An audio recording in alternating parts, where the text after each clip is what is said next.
Postcolonial criticism is the literary study of colonialism, its ideologies, and its lasting effects. At first glance, it might seem like this literary theory might have a somewhat limited use nowadays. After all, colonialism in its most traditional sense, or that of furthering one country's empire through forcibly forming colonies, has, for the most part, been a thing of the past since around World War II. However, upon closer inspection, one may find that colonialism still lingers today in completely new forms. The colonialism of today occurs in somewhat more subtle ways, though it is still influenced by the same ideologies as it was before, that of the superiority of the colonizer and the inferiority of the culture being colonized. Colonialism today is largely enabled through globalization, which, in a cultural sense, Lois Tyson defines as the worldwide spread of technologies, products, and ideas. This generally stems from the globalization of economics, which is essentially just the spread of capitalism across countries through multinational companies, which are simply companies that operate in multiple countries. Companies like Toyota or General Electric. It can be argued that cultural globalization could signal the end of postcolonial criticism. After all, postcolonial cultures worth studying will often just be overshadowed by the continued spread of international globalized culture. However, economic and cultural globalization through multinational companies do in fact give rise to a type of modern-day colonialism, specifically in two key ways. The first way, cultural imperialism, consists of one culture taking over another, not in a physical sense, but instead in the sense of aspects of one culture being replaced with another's, usually imposed by these multinational companies. American culture is a common perpetrator of this. We can see this in a variety of different ways. Think about food, for instance.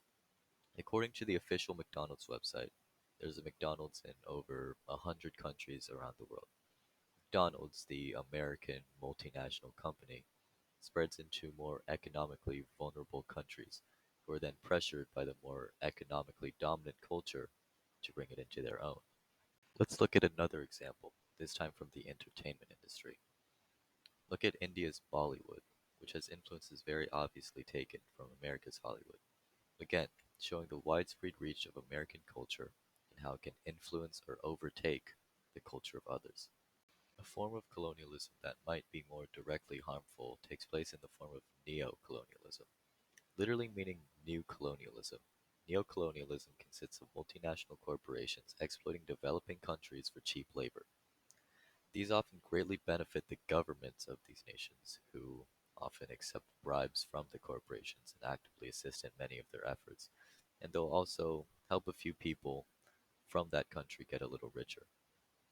The main goal of this expansion into new countries is said to be to assist in developing the countries in question, but often these so-called development efforts only hurt the people it claims to help. It often leads to damage to local culture, ecology, business, or natural resources, as locals are forced out of their communities due to demand for the land or resources that they live around. This often does create jobs, but the jobs in question often create horrible environments of unethical conditions and low pay, and also often employ child labor. To put the extent of this in perspective, let me ask a question. How many of you own an iPhone? Probably a lot. It probably doesn't come as a surprise that iPhones are made in China, which has only recently begun to develop into an economically independent nation and thus has relatively cheap labor that Apple and many other companies have readily exploited. The factories in which these phones are built have become infamous for their horrible work conditions that required so-called suicide nets to be put up under factory buildings to keep workers from jumping to their deaths. As another example, we can look at the energy company Chevron. Chevron right now is still actively avoiding responsibility for the Amazon Chernobyl.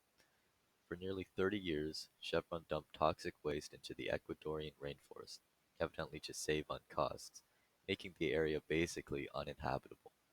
Indigenous peoples in the area faced growing health issues, such as rising cancer rates, which eventually forced them to leave their ancestral homes and lose their traditional ways. Chevron, in turn, used their immense wealth and influence to avoid responsibility for this, switching to courts where it believed it could gain an advantage and threatening victims to avoid having to pay compensation. In conclusion, though for the most part the colonizers are gone and globalized culture tends to overshadow any one post-colonial culture, we can still see common colonial ideologies alive and well in this world today, with dominant cultures taking advantage of developing countries. Because of this, post-colonial criticism remains a valuable resource to us today. Thank you for watching, like and subscribe.